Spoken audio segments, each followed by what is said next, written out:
Hi everyone, welcome to Om Learning Lab. In this video, we are going to solve a puzzle. Namely, we are going to solve the three Englishmen, three Frenchmen puzzle. Now, as far as I am concerned, this puzzle first appeared in one of the Indian MBA examinations back in 2005, but there could be multiple sources as well, and there could be similar problems as well.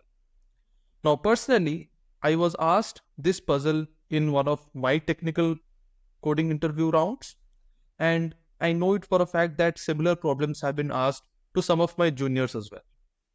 Now, without any further ado, let's get into it. So the problem states that there are three Englishmen and three Frenchmen who work for the same company. Let's just start drawing something so that everything is clear. So there are three Englishmen, let's call them E1, E2, E3. There are three Frenchmen, let's call them F1, F2 and F3. They work for the same company. Each of them knows a secret which is not known to others.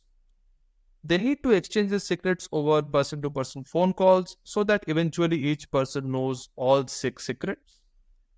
None of the Frenchmen knows English, so these people, they don't know English.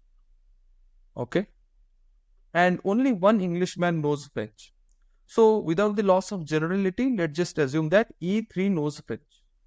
Let me mark that in blue. So let's say E3 knows French. Let's use blue from now onwards. We'll be denoting blue, using blue for communication purposes to denote who is talking with who. Now, none of the Frenchmen knows English. We covered that. And only one Englishman knows French. So let's take that to be E3. What is the minimum number of phone calls needed for the above purpose? Now, when someone reads this problem for the first time, the most intuitive thing that should come in anyone's mind is, what is the minimum number of calls required? So this is obviously clearly a set of English people, and this is a set of French people. Now, if I were to ask someone what is the minimum number of calls required for these English people to know each other's secrets, like I want each of them to know their secrets. So let's say E1 calls E2, E2 calls E3. So in these two calls, E2 would know about himself and E1, and E2 obviously knows about himself before and itself, and E2 would know about E3 as well. So E2 knows all the secrets, and E3 also knows all the secrets because E3 knew the secret about E2 in the call between E3 and E2, and by the time there was a call between E3 and E2, E2 knew about E1, right? So if this was the sequence, E1 calling E2, and this is the knowledge the three of them possess. So after E1, E2 call, E1 knows about E2, E2 knows about E1. Then after E2, E3 call, E1 still just knows about E2, but E2 also knows about E3. E3 knows about E2 and E1. Like the entire knowledge of E2 will be transferred to E3, right? So only E1 is left, and then E1 can call either E2 or E3 and get all the knowledge. So we need to have 3 phone calls for entire knowledge transfer. That is the point that I was trying to make. Now, the same will happen for French as well because it's just a number. There are 3 people who talk in the same language. How many number of calls is required for the entire knowledge transfer? So it is 3. For 3 people, it is 3. Now, an intuitive approach that can come to anyone's mind is, let's say E1 talk to E2, E2 talk to E3. Similarly, let's say F3 talked with F2, F2 talked with F1. So far we just have 4 calls. So in 4 calls, E3 knows all about English, all there is to know about English. E2 also knows all there is to know about English. Similarly, F1 knows all there is to know about French. F2 knows all there is to know about French. Let's say there is a call between E3 and F1. If there is a call between E3 and F1, F1 knows everything. F1 beforehand knew all about French, and after this call, F1 will also know about English. And E3 will now know everything, like E3 previously knew all about English, and now After this call, E3 will know about French as well. So total, so far we have 5 calls, 2 calls within the groups for knowledge transfer, 1 intergroup call for interlanguage knowledge transfer. So 5 calls so far. And then E3 can talk with E2, E2 will know everything, E2 can talk with E1, E1 will know everything. Similarly, F1 can talk with F2, F2 will know everything, F2 can talk with F3, F3 will know everything as well. And it can be any order. F1 can talk to F2, then F1 can talk to F3. Basically, once F1 talks with F2, it's equivalent. F1 and F2 basically have the same level of knowledge. So anyone can talk with F3, and that's done. So in this process, the total number of calls is 9. And this is an intuitive solution. Like in interview scenario, a candidate is expected to at least come up with this solution. In fact, many sources actually say that this is the least number of calls that is required for the above purpose. Like 9 is officially the answer in many sources, as far as I have seen in different sites as well. If you search for this problem, 9 is given as the answer. Like this is the solution. But actually this can be optimized. Before going to the optimization, let me just show you the process once again, just for completeness sake.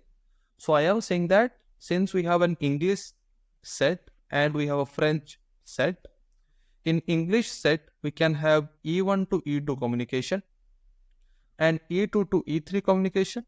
So by the time this happens, E2 and E3 know all about English. In French, we have F1, F2, F3. We can have F3 to F2 communication, F2 to F1 communication. And by the time this happens, F1 and F2 know all about French. There can be an intergroup communication. Once the intergroup communication happens, F1 knows everything there is to know. E3 knows everything there is to know. So far there are 5 calls. Then F1 can talk back to F2, F2 can talk back to F3, and similarly E3 can talk back to E2, E2 can talk back to E1. This is based on the simple idea that complete groups individually, complete English first, complete French first, have an intergroup communication, then go back and share the knowledge that you got. And in that process, we are getting 9 calls. So the flow of ideas should be clear by this point, which is individual groups, followed by intergroup. Sorry, let me clear that. So as I was saying, the thought process should be very clear. So we have individual communication, followed by intergroup communication, and then again individual communication. That is the process, that is the thought flow for this solution, which is actually listed as the most optimal solution in many places. We can optimize this. How? And at this point, I would recommend people to actually pause this video. You could have paused this video at the start itself. But if you haven't paused this video right now, try to figure out an optimal solution. There can be lesser number of calls. Now, I'll go through the solution. I'll go through the optimized solution. So the optimization comes by a change of thought. What is the change of thought? We can look at this problem in a different fashion. So we have 3 people who speak English. We have 3 people who speak French. They don't know English. Only one Englishman knows French. Can I say that this E3, I was taking E3 as the Englishman who knows French. Can I say that for the sake of the problem, let's assume E3 is French who knows English? Does it serve the same purpose? Let me repeat that once again. We have 3 Englishmen, we have 3 Frenchmen. One Englishman for this problem, I am assuming it to be E3 who knows French. Can I say that E3 is not an Englishman but a Frenchman who knows English? I mean, for the purpose of the problem, it's exactly the same thing, right? Effectively, he can communicate in French and English. That's it. So the purpose of E3, the nationality of E3 for the problem doesn't matter. He's an Englishman or a Frenchman. The idea is he can speak both French and English. So we are just, for the sake of problem solving, assume that E3 is a Frenchman who knows English. I am not losing anything. I am not, twisting the problem in any fashion. It is still the same problem. And how that will help me is I can club E3 with the French people. Let me show how. So we have E1, E2 over here. We have F1, F2, F3 over here. And I will put E3 over here because effectively E3 knows French, right? He can talk in French. What does this do? Now we can apply a very popular strategy for problem solving, which is called by parts strategy. It is a very common pattern in puzzles. What does that do?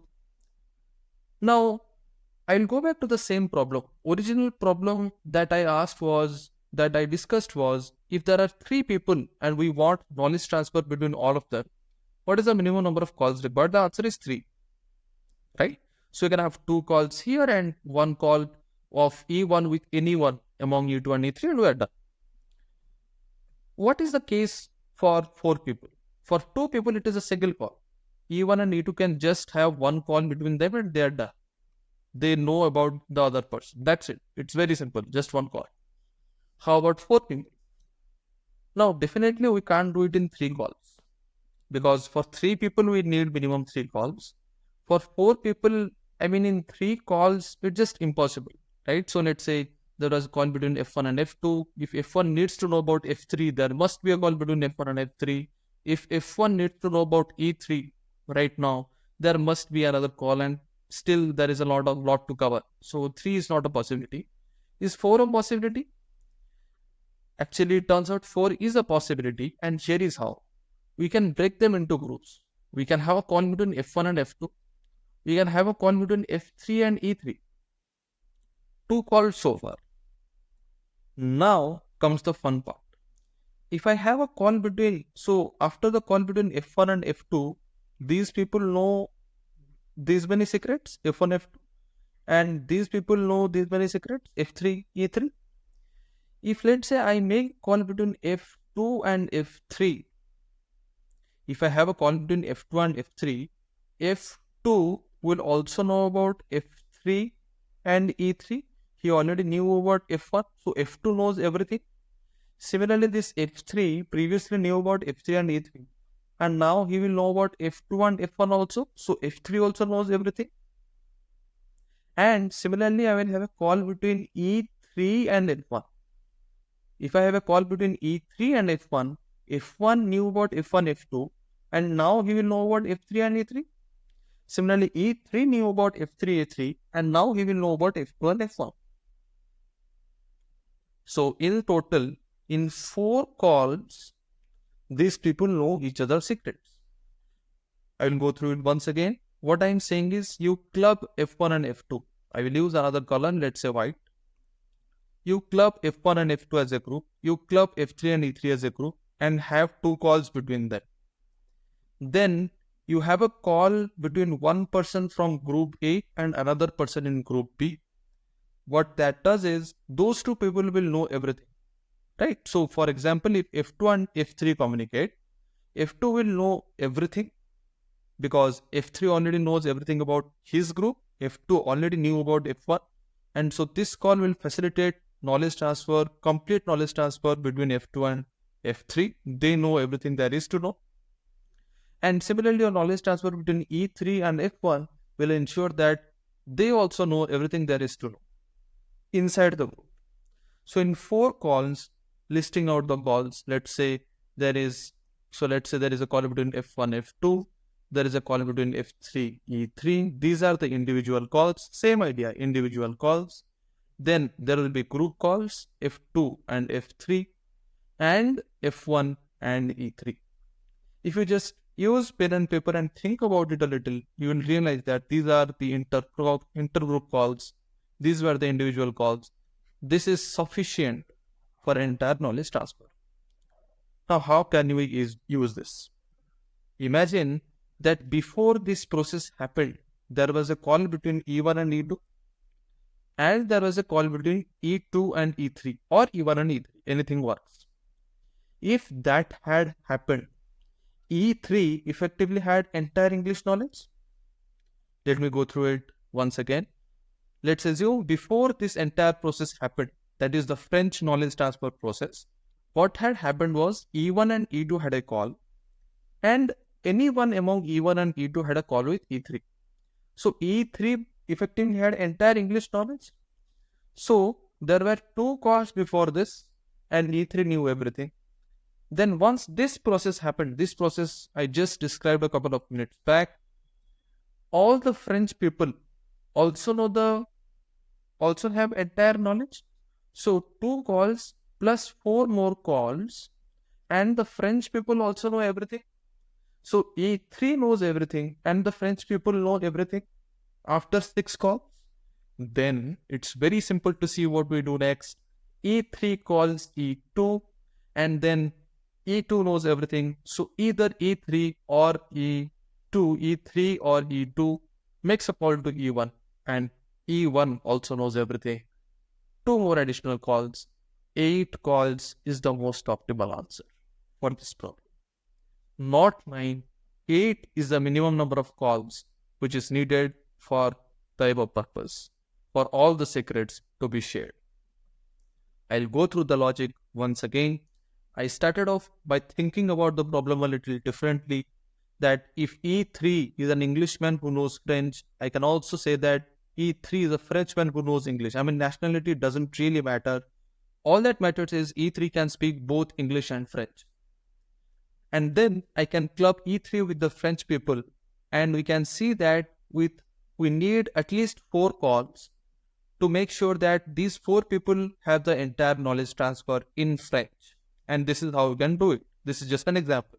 F1 with F2 as a group, F3 with E3 as a group, and then intergroup communications. And once this is clear, what we can do is, if E1 and E2 had a communication, had a call between them, and then one of them talked with E3, E3 must know everything there is to know about English. So in 2 calls, E3 knows everything about English. Then in the next 4 calls using this process, E3 will know everything there is to know about English as well as French, and the French people will also get the entire knowledge of E3 and the remaining French mates also. So in 6 calls, E3 and the French people know everything there is to know. Then E3 makes a call to E2 or E1, and then, one of them makes a call to the remaining person. I mean, if E3 called E1 first, then E1 would know everything there is to know. So E3 or E1 can make a call to E2, or the other way around, as I discussed here. E3 makes a call to E2, then one of E3 or E2 makes a call to E1. So in 2 more calls, everyone knows everything. And this is the most optimal approach. This is by-parts approach, or in some way we can call it a divide and conquer approach as well, because we are basically doing binary division. So usually in optimization puzzles, optimization problems, it's usually a good idea to bring numbers into powers of 2, because splits are possible, even splits are possible. So here, that's exactly what I did. Originally the problem was 3-3. 3 Englishmen are there, 3 Frenchmen are there, and we applied some logic. And this is a very popular logic. But the optimization is, imagine the Englishman to be a Frenchman, then we have 2 and 4, both are powers of 2. So what that allows us to do is, we can do splits here. We split the group of 4 into 2 parts. Then there is individual communication, group communication, and in 4 calls they know everything. Before that, we can do this simple process. So 2 calls originally, 4 calls, which is this process, and 2 calls at the end. 8 is the final answer. So that's all from my side. If any one of you knows a more optimal approach to this problem, feel free to comment in the comment section. But I personally don't think there will be more optimizations possible, because for individual sets and for binary sets, by binary I mean powers of 2 sets, this is the best we can do. And I personally think this is the most optimal solution for this problem. But regardless, if anyone thinks there is a better approach, feel free to comment in the comment section below. That's all for this particular video. Thanks everyone for watching.